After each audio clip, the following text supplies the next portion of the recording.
Santa Claus? Hindi naman. Hindi kasi natatawa ako sa lolo ko eh. Oh. Alam mo ba yung lolo ko?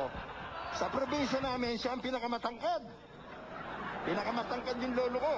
Isipin mo, pag tumayo yun, hanggang bewang niya ako.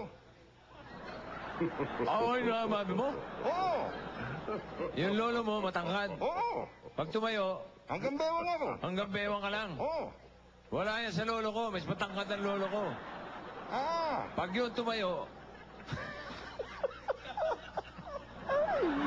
hanggang tuhod. Ako. Ha? Hanggang tuhod lang ako. Pag tumayo yan? Oo. Ba't tinasampan ako? Ano yung sa lolo mo uli? Pag tumayo hanggang... Bewang ako. Hanggang bewang ka. Oo. Hanggang Yung sa tuhod. lolo ko. Ay, yung lolo ko.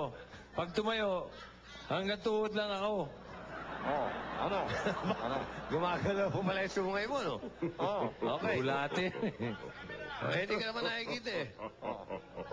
Okay. Okay. Wala yan doon sa lolo ko. Ha? Bakit? Yung lolo ko, pag tumabi ko sa lolo ko, Oo.